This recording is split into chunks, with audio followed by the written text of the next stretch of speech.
Desde el punto de vista epistemológico, si se parte de la lengua como a su vez, como un sistema que a su vez refleja la cultura de un pueblo, vamos a caer en cuenta que ni el sistema ni la cultura son parcelables en sí mismos y que las manifestaciones de ambos están relacionadas en todos sus elementos y por tanto dependen siempre uno del otro.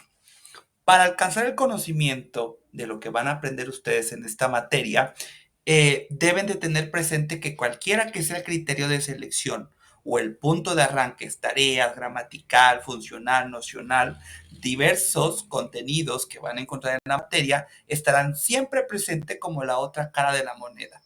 Seleccionar contenidos no es tarea tan fácil y en cuanto a esta materia se requiere, constituirá siempre un elemento enriquecedor indisolublemente ligado a la realidad práctica de la lengua. Si al aprender la lengua se atiende solo al código de comunicación sin profundizar en sus raíces e interacciones e intenciones, entonces esta materia no tendría sentido ni el aprendizaje de la lengua sería completo, pues no supondría un enriquecimiento humano ni cultural. La lengua y la sociedad están inexorablemente interrelacionadas. La lengua es un proceso y un producto de la cultura entendida como un todo y también como un vehículo por medio del cual otros aspectos de la cultura toman forma y se comunican. La lengua que aprendemos de niños no nos da tan solo un sistema de comunicación, sino que también nos dicta la forma de la comunicación que utilizamos en cada caso. Según Worf, en su libro Language, Thought and Reality, la memoria del pueblo que la habla.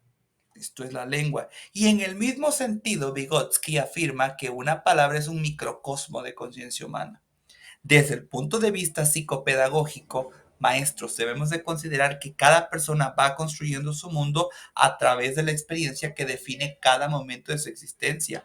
Y la lengua que utiliza en ese momento es testimonio de tales situaciones. Por ejemplo, el niño adquiere su lengua a través de los contactos propios de esa etapa de su vida y consecuentemente su conocimiento y su capacidad comunicativa estará centrada en las relaciones con su madre, padre, hermanos, amigos, compañeros de escuela, con los juegos, saludos, en definitiva, con todo aquello que rodea su mundo, sus intereses y realidades.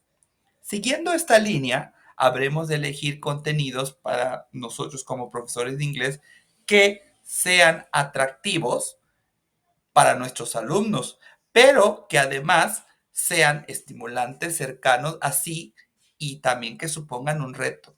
Vamos a tomar conceptos, procedimientos, valores con mayor frecuencia que aparezcan dentro de la lengua y que tengan carácter general para poco a poco ir profundizando y expandiendo los distintos campos.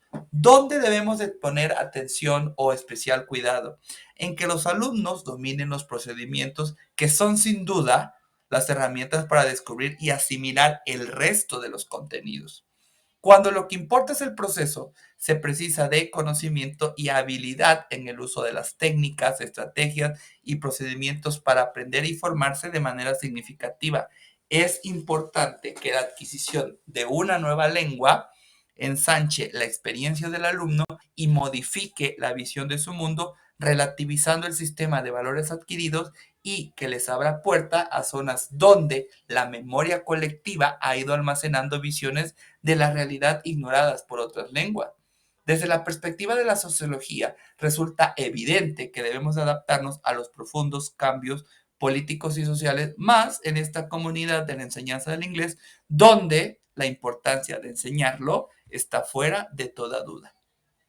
Y aquí llegamos al punto de la metodología.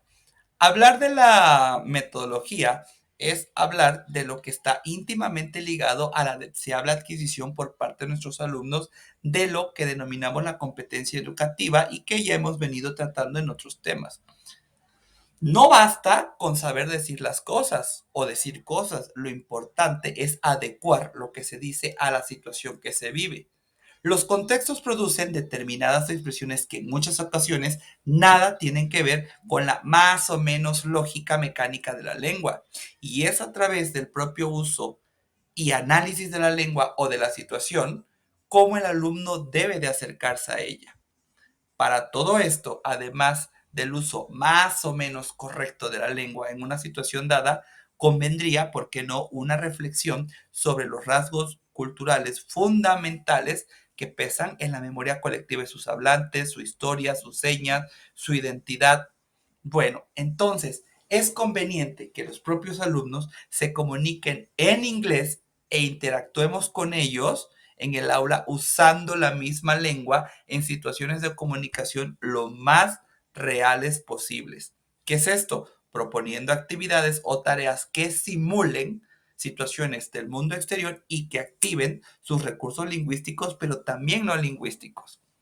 Las tareas, que son actividades diferenciadas y secuenciadas en torno a la resolución de un problema, deben de ser de índole variada y perseguirán objetivos concretos y relacionados entre sí.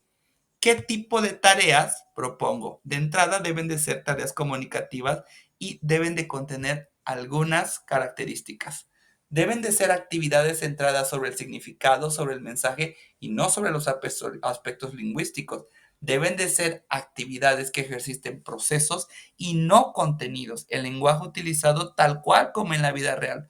Pero también estas actividades, claro, del aula, se graduarán en un continuum que correspondería a las fases de elaboración del conocimiento de la lengua extranjera. ¿Qué es esto? Desde la práctica controlada a la práctica libre de la lengua. Y por último, el nivel de implicación psicológica del alumno en la utilización del lenguaje es globalizado. ¿Qué quiero decir con esto? Se incide en el desarrollo lingüístico, cognitivo y global de la personalidad del alumno. En resumen, los contenidos de toda la programación que nosotros hagamos como profesores de inglés deben de concretarse en tareas negociadas entre profesor y alumno, y las actividades deben de tener como finalidad aumentar la comprensión y la competencia comunicativa de los mismos. Fijaremos de entrada cuál va a ser el resultado final y partiremos del nivel de conocimiento y destreza de los alumnos, que se comunicarán entre sí y con el profesor utilizando la lengua objeto de estudio. Por lo que tiene de procesual, este diseño de tareas puede aportar mucho en el terreno de los procedimientos, porque va encadenado de manera progresiva a bases de actividades conducentes al logro de la meta propuesta. Las actividades no son otra cosa que ejercicios de procedimientos, de la misma manera que los procedimientos son la práctica real del idioma. Si se quiere ampliar la competencia comunicativa del alumno, pues debemos de intentar que estos apliquen los procedimientos adecuados a cada meta conceptual. El estímulo por parte del profesor, la elección compartida de la tarea, lo sugestivo de la misma, el ambiente relajado y tolerante en el aula, todo ello influye en la disposición del alumno a autoestimularse y trabajar sintiéndose responsable de su propio aprendizaje. En el terreno de las actitudes, el enfoque por medio de tareas tiene un valor relevante. En un clima de buenas relaciones y respeto entre profesor y alumnos, el primero fomentará actitudes positivas, siendo tolerante, dando ánimos y evitando la crítica destructiva, las posiciones de fuerza, incomprensión, la falta de diálogo. La participación del alumno, claro que va a ser activa y corresponsable en el proceso de negociación y designación de tareas de actividades, si el alumno participa en la toma de decisiones, porque se sentirá partícipe de la clase y asumirá fácilmente los errores, pero también asumirá fácilmente sus aciertos.